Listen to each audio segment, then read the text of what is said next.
프리킥 시간이 돌아왔습니다. 더불어민주당에서 사선 의원을 지내신 전 청와대 정무수석 최재석 수석 모셨습니다. 안녕하세요. 안녕하세요.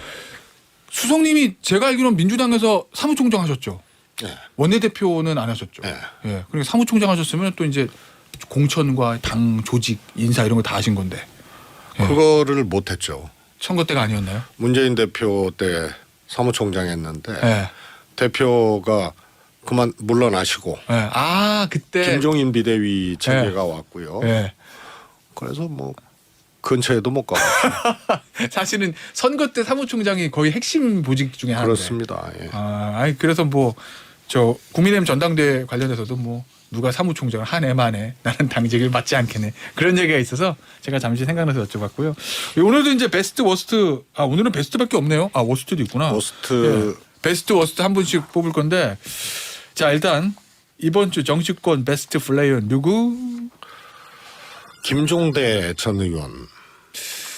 2연패신 것 같은데요. 예. 지난번에도 아마 김종대 전 의원 베스트 플레이어 뽑으셨을 때 그저 청공 논란의 방송에서 제기해서 대통령실에가 고발당한 다음에 베스트 플레이어를 뽑으셨단 말이에요. 네. 근데 이번에는 왜 또 베스트 플레이어예요? 그다음 김종대 전 의원 뭐 발언한 게 없는데 그 이후에? 우선 김종대 전 의원의 이 문제 천공 문제를 대응하고 다루는 네. 그게 굉장히 침착하고 뭐라 할까요? 고급지다 그래야 되나? 네. 그래요. 그래서 서두르지도 않고 그때도 그랬어요. 대통령실에서 고발하니까 신중하게 잘 대응하겠다. 그리고 이제 추가적으로 지금 부승찬 전 대변인의 또 책 출간에 즈음한 그 내용에 또 나오고 그리고 다수의 지금 인물들이 이제 등장을 하기 시작하거든요. 네. 그래서 대응을 참 잘 하고 있다. 그런 거고요. 아마 이거는 이제 뭐 이렇게 쉽게 네. 단기간에 이제 끝나지 않는 그런 문제로 갈 겁니다. 일단 이거 부승찬 어제 저희도 인터뷰를 했습니다만 부승찬 전 대변인 책에 보면 당시에 남영신 국방장관한테 육군 참모총장한테 전해 들었고 육군 참모총장은 본인의 공간을 지키는 공관장, 공관관리인한테 전해 들었다. 이제 전문의 전문 형태거든요. 근데 어제 부승찬 전 대변인 제가 그 부분을 물었더니 국방부 보고 체계상 당연히 맞을 거라고 생각해서 원 진술자인 공관장, 공관관리인에게 자기가 확인을 하지 않았다. 뭐 이렇게 얘기를 하더라고요. 저는 뭐 그건 당연할 수 있다고 보고요. 예. 왜냐하면 참모총장한테 들었으니까 예. 뭐 보고받은 사람한테 들었으니까 보고한 공관장이라든가 뭐 여기를 별도로 확인할 필요가 없고요. 예. 그다음에 그 내용에 보면은 부승찬 전 대변인이 소위 말해서 이제 추가 확인 작업들을 하잖아요. 그래서 육군 내에 이제 보고 라인, 국방부 보고 라인, 그게 이제 고위급이란 말이에요. 이쪽에도 크로스 체킹을 했다고 하거든요. 그 선에서 그러니까 이 직접 보고받은 남영신 참모총장. 전 참모총장 그 다음에 장성 요거를 확인하는 크로스 체킹 과정에 또 장성 보고 라인에 있는 장성한테 확인하는 요거기 때문에요.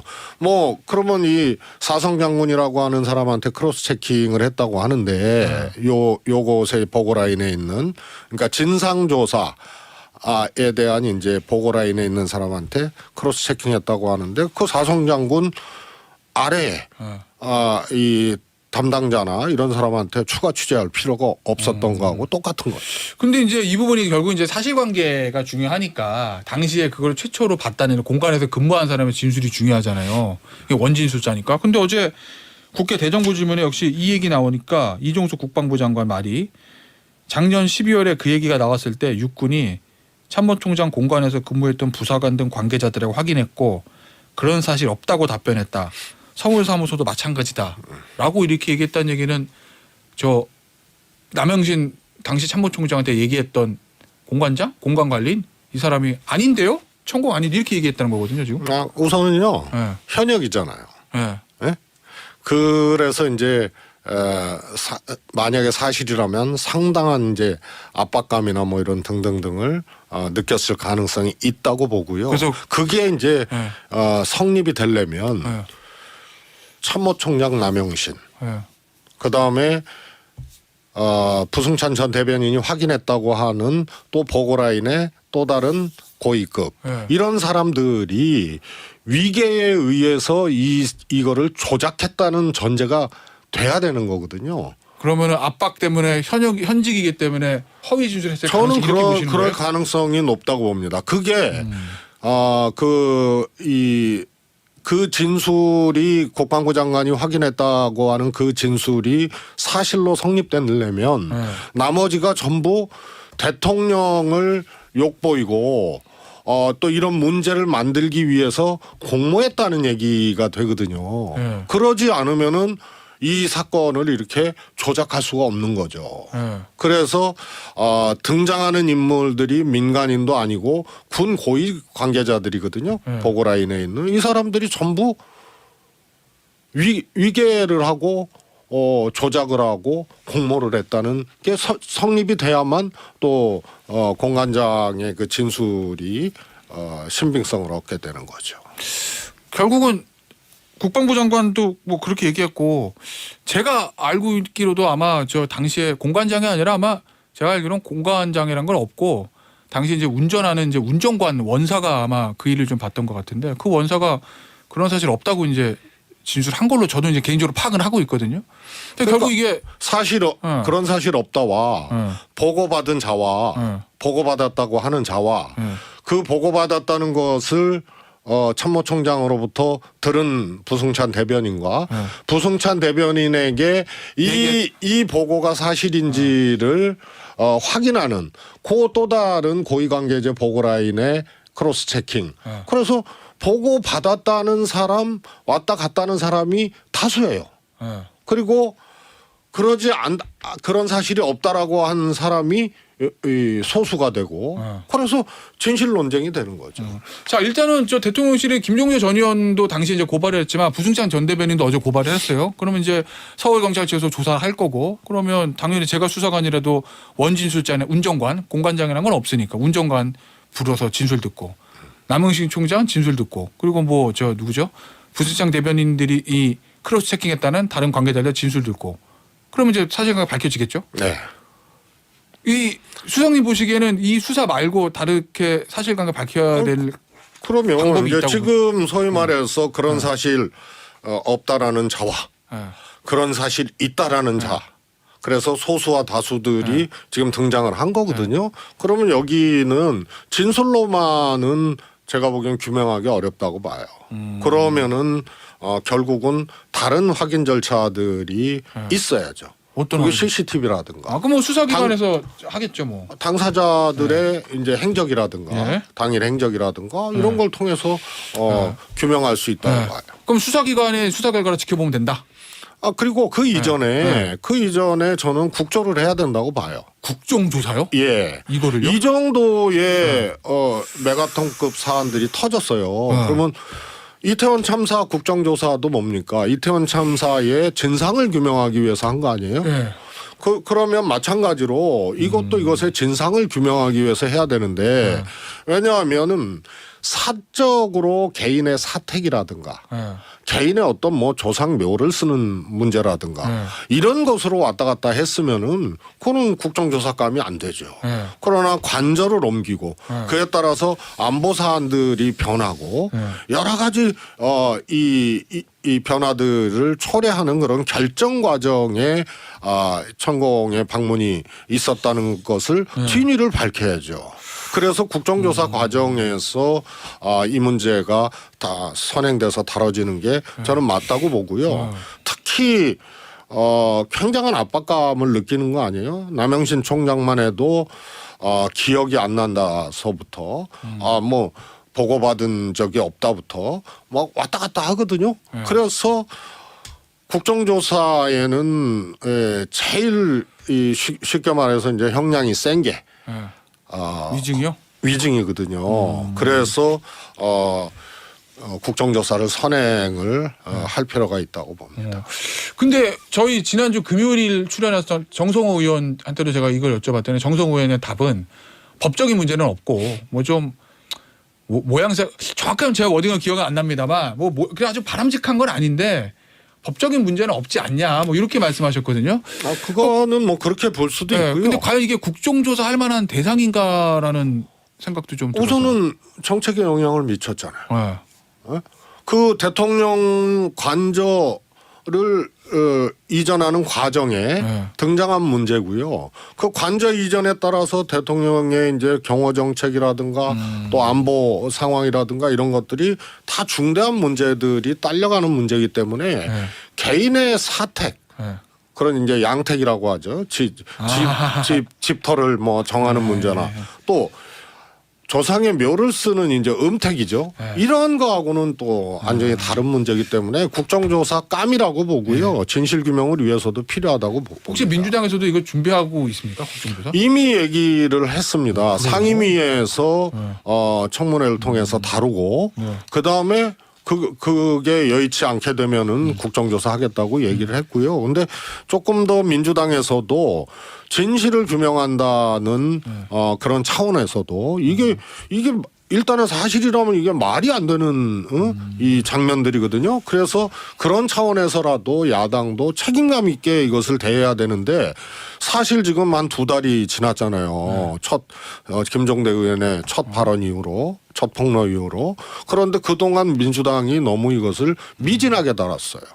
그래서 지금이라도 빨리 속도를 내서 진실규명에 민주당이 앞장서서 해야 된다. 그런 의미로 국정조사가 빨리 이루어져야 된다고 봅니다. 알겠습니다. 자, 그럼 워스트 플레이어 해보죠. 이번 주 정치권의 워스트 플레이어는 누구? 이게 뭐 저도 했던 일인데요. 네. 이진복 정무수석님을